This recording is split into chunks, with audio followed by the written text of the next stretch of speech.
నమస్కారం. Big debate ప్రత్యేక చర్చ కార్యక్రమానికి స్వాగతం. తెలంగాణ బడ్జెట్ ఈరోజు అసెంబ్లీలో భట్టి గారు ప్రవేశపెట్టారు. రాష్ట్ర ఉప ముఖ్యమంత్రి, ఆర్థిక మంత్రి 3,24,234 కోట్ల రూపాయల బడ్జెట్ని ప్రవేశపెట్టారు. కొత్తగా ఈ పథకం, ఈ బడ్జెట్లో 1,15,00,000 మందికి కుటుంబ ఆరోగ్య బీమా పథకాన్ని ఉద్దేశించారు. జూన్ 2 నుంచి ఆ పథకం అమల్లోకి వస్తుందని చెప్తున్నారు. దాదాపు 5 లక్షల కవరేజ్ వచ్చేలాగా ఫ్యామిలీ హెల్త్ ఇన్సూరెన్స్ పెట్టారు. అలాగే ఉద్యోగులు, పెన్షనర్కి సంబంధించి డిజిటల్ హెల్త్ కార్డ్స్, నగదు రహిత డిజిటల్ హెల్త్ కార్డ్స్ని కూడా ఇంట్రడ్యూస్ చేస్తూ ఉన్నారు.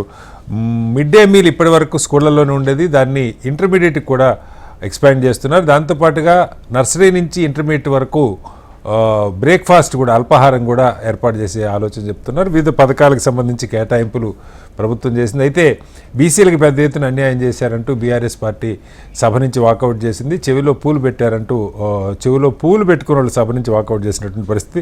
నిజంగా ఈ బడ్జెట్ ఎలా ఉంది? అలాగే బీజేపీ నాయకత్వం కూడా ఇది మాటలు, ప్రగల్భాలు తప్ప ఇందులో పస లేదని చెప్పి బండి సంజయ్ గారు కూడా విమర్శించారు. బడ్జెట్ నిజంగా కేటాయింపులు ఎలా ఉన్నాయి, ప్రభుత్వం చెప్పినటువంటి ఆర్థిక సామాజిక న్యాయానికి కట్టుబడి ఉందన్న దాని మీద వాళ్ళు బిగ్ డిబేట్లో చర్చను చేపట్టాం. చర్చలో మనతో పాటు అమర్నాథ్ గారు, భారతీయ జనతా పార్టీ నాయకులు, ఇక్కడ మనతో స్టూడియోలో ఉన్నారు. అలాగే గౌరీశంకర్ గారు, సీనియర్ జర్నలిస్ట్ వారు మనతో లైవ్లో జాయిన్ అవుతున్నారు. మరి కాసేపట్లో ఇందిరా శోభన్ గారు, కాంగ్రెస్ పార్టీ అధికార ప్రతినిధి, అలాగే బొల్లం మల్ల యాదవ్ గారు, మాజీ ఎమ్మెల్యే, బీఆర్ఎస్ పార్టీ నాయకులు కూడా మనతో జాయిన్ అవుతారు. ముందుగా గౌరీశంకర్ గారు నమస్కారం. హలో గౌరీశంకర్ గారు. గౌరీశంకర్ గారు, మీరు చూస్తూ ఉన్నారు 3,24,234 కోట్ల రూపాయల బడ్జెట్. అందులో రెవెన్యూ ఎక్స్పెండిచర్ దాదాపు 2,34,000 కోట్ల 406 కోట్లు రెవెన్యూ ఎక్స్పెండిచరు. క్యాపిటల్ ఎక్స్పెండిచర్ మూలధన వ్యయం దాదాపు 47,267 కోట్లు అని చెప్పారు. అప్పులకి సంబంధించి కొత్తగా ఒక 73,000 కోట్ల పైచీలకు అప్పుల కోసం బడ్జెట్లో ఒక ప్రపోజల్స్ ఉన్నట్టుగా చెప్తున్నారు. సరే, వివిధ రంగాలకు సంబంధించి కేటాయింపులు, ముఖ్యంగా 6 గ్యారంటీలకు సంబంధించి టోటల్గా 50,713 కోట్లు శాంక్షన్ చేసినట్టు చెప్తున్నారు.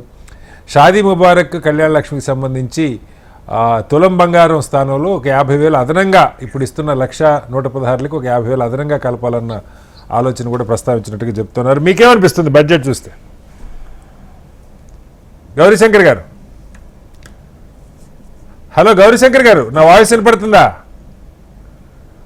ఓకే, గౌరీశంకర్ గారు వాయిస్ రావట్లేదు. అమర్నాథ్ గారు, మీరు చెప్పండి. బడ్జెట్ బండి సంజయ్ గారు చాలా సుదీర్ఘంగా మాట్లాడారు, దాని మీద మీకేమనిపిస్తుంది? కటార్ గారు, మొదట మీకు, మన హెచ్ఎంటీవీ ప్రేక్షకులకు, అట్లాగే మన ప్యానెల్లో మిత్రులకు అందరికి నమస్కారం. ఈరోజు బడ్జెట్ చూస్తుంటే ఈ 81 పేజీల బడ్జెట్ సుదీర్ఘ ప్రసంగంలో ఏ ఒక్క పేజీలో కూడా ఆదాయము అనే పదం లేదు. ఇది ఎట్లా ఉన్నదంటే, నిన్ననే ఉగాది అయింది, సో కొత్త సంవత్సరంలోకి మనం ఎంటర్ అయినాం. ఇది ఎట్లా ఉందంటే, రేవంత్ రెడ్డి గారి నామ సంవత్సరంలో కాంగ్రెస్ పార్టీ రాశికి ఈ సంవత్సరం ఆదాయం 0, వ్యయం నాకు తెలిసి ఇన్ఫినిటీ, అట్లా తయారైంది బడ్జెట్. అయితే సరే, ఇక్కడ లైటర్ సైడ్ అంది.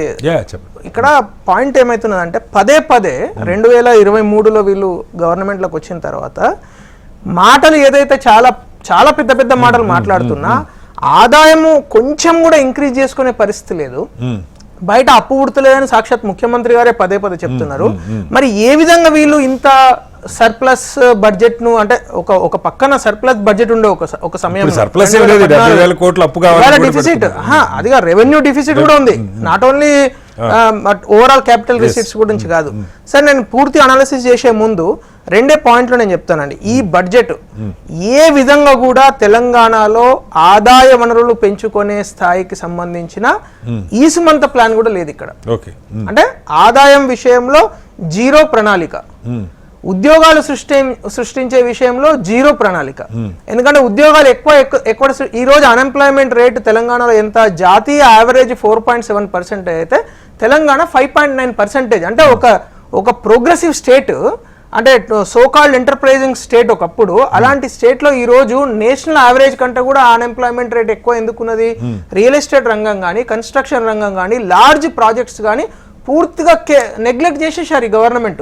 అంటే మీకు లార్జ్ ప్రాజెక్ట్స్ లేనప్పుడు, రియల్ ఎస్టేట్ రంగం లేనప్పుడు, పెద్ద పెద్ద రోడ్లు, తర్వాత వంతెనల నిర్మాణాలు లేనప్పుడు ఏం జరుగుతుంది? లేబర్ యొక్క ఎంగేజ్మెంట్ అనేది చాలా తగ్గిపోతుంది. సో అన్ఎంప్లాయ్మెంట్ రేట్ ఎక్కువ అయిపోతుంది, ఎస్పెషల్లీ రూరల్ అన్ఎంప్లాయ్మెంట్ చాలా ఎక్కువ ఉంది తెలంగాణ. రెండో పాయింట్ ఏమవుతున్నదంటే ఈ ప్రభుత్వం యొక్క చిత్తశుద్ధి, అంటే సంక్షేమమో పూర్తిగా సంక్షేమంలో పడిపోయింది. అంటే సంక్షేమం వీడు చెప్పే రైతు భరోసా ఇంప్లిమెంట్ కావట్లేదు, ఇప్పటికి 6 సీజన్లలో ఇవ్వాల్సింది 3 సీజన్లు కూడా ఇవ్వలేదు, వాళ్ళే చెప్తున్నారు 20,000 కోట్లు ఇచ్చినామని, యాక్చువల్గా ఇవ్వాల్సింది 56,000 కోట్ల రూపాయలు. రెండోది వారి ఏదైతే యువ వికాసము, విద్యా భరోసా ఇవన్నీ జీరో కదా టోటల్గా. అసలు ఇప్పటివరకు యువ వికాసం 0 ఒక్కళ్ళకి కూడా ఇవ్వలేదు, విద్యా భరోసా అనే దాని గురించి ఇవాళ కూడా ఏం మాట్లాడలేదు. తర్వాత మహాలక్ష్మి పథకంలో 2,500 రూపాయలు ఎప్పుడు ఇస్తారో వాళ్ళు ఇవాళ కూడా మాట్లాడలేదు. ఆ తర్వాత ఆ స్కూటీల విషయంలో ఈరోజు ఏదో మాట్లాడినట్టుంది, బట్ ఆ స్కూటీలు ఎప్పటి నుంచి ఇస్తాము, ఏ విధంగా దాని కార్యాచరణ ఉంటుందనే విషయంలో క్లారిటీ లేదు. సో ఈ రోజు ఈ 81 పేజీలు చదువుతుంటే ఏమనిపిస్తున్నది అంటే ఇదేదో కాకమ్మ కథలు, చిన్నప్పుడు పిల్లలను నిద్ర కూర్చోడానికి చదువుతాడు, ఆ చందమామ వస్తుంది, కాశీ మజిలీ కథలు, ఈ టైపు మొత్తం ఆయన పాపం చదువుకుంటూ వెళ్ళిండు. దీనిలో ఎక్కడ కూడా ఏదైనా ఒక గవర్నమెంట్ ఎట్లా ఉంటుందంటే, ఏదైనా ఒక మెచ్యూర్డ్ గవర్నమెంట్, నేను చాలా సీరియస్ స్టేట్మెంట్ చెప్పేది, ఒక మెచ్యూర్డ్ గవర్నమెంట్ యొక్క ప్రణాళిక ఏ విధంగా ఉంటుందంటే, లాస్ట్ ఇయర్ ఏదైతే అంశాలను మనం టచ్ చేసామో ఆ అంశాల యొక్క ప్రోగ్రెస్ ఈ ఇయర్ కనబడాలి. అసలు మీరు లాస్ట్ ఇయర్ బడ్జెట్ స్పీచ్ను ఈ సంవత్సరం బడ్జెట్ స్పీచ్ను పక్కన పెట్టి పేజ్ బై పేజ్ కంపేర్ చేస్తే ఒక్క పేజీ కూడా పొంతన లేదండి, ఒక్క పేజీ కూడా పొంతన లేదు. లాస్ట్ ఇయర్ ఏమో $1 ట్రిలియన్ ఎకానమీ అన్నారు, ఇవాళ $3 ట్రిలియన్ ఎకానమీ అన్నారు.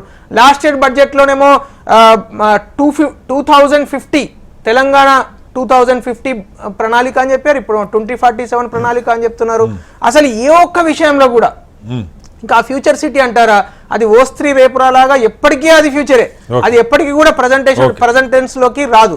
అన్ఫార్చునేట్లీ అసలు ఒక మెచ్యూర్డ్ గవర్నమెంట్ ఏ విధంగా ఒక ప్రణాళిక తయారీ అన్నో ఆ కంప్లీట్ ఇమ్మెచ్యూర్ గవర్నమెంట్ లాగా వీళ్ళు బిహేవ్ చేస్తున్నారు. కాంగ్రెస్ పార్టీ మొన్ననే పుట్టినట్టు, అసలు ఏమాత్రం ఏమి తెలియనట్టు కాంగ్రెస్ పార్టీ. ఎందుకంటే కాంగ్రెస్ పార్టీలో మహామౌలు పివి నరసింహరావు లాంటి వాళ్ళు అద్భుతమైన బడ్జెట్లు పెట్టి దేశానికి ఒక దిశానిర్దేశం ఇచ్చారండి. అలాంటి పార్టీలో అన్ని కుక్కమూతి పిందెలు తయారు చేసిన బడ్జెట్ లాగా ఉంది ఇది. ఏం బడ్జెట్ ఇది అసలు? ఏమైనా వాళ్ళు నేను మీకు ఒక్కటే విషయం చెప్పి కంక్లూడ్ చేస్తాను. 2023-24 actual accounts, 2024-25 actual accounts, actual revenue receipts అంటే ప్రభుత్వానికి రావాల్సిన యాక్చువల్ ఆదాయం వచ్చింది అని చెప్తున్న ఆదాయము 1% కూడా ఇంక్రీజ్ కాలేదు. కానీ 169,292 కోట్ల నుంచి 167,804 అంటే 1,489 కోట్ల ఆదాయం తగ్గింది. అది ఈ ప్రభుత్వం యొక్క పరిపాలన. అది ఒక్క నెంబర్ చాలు, అది మీకు అన్నం ఉడికిందా లేదా తెలుసుకోవడానికి మొత్తం అన్నం చేతి పెట్టాల్సిన పని లేదు. ఆ ఒక్క మెతుకు చూస్తే ఈ ప్రభుత్వము అంటే ఈ మంత్రులు వీళ్ళు ఏదైతే క్యాబినెట్ ముఖ్యమంత్రి గారు ఏదైతే చేస్తున్నారో అదొక్కటి నిదర్శనం.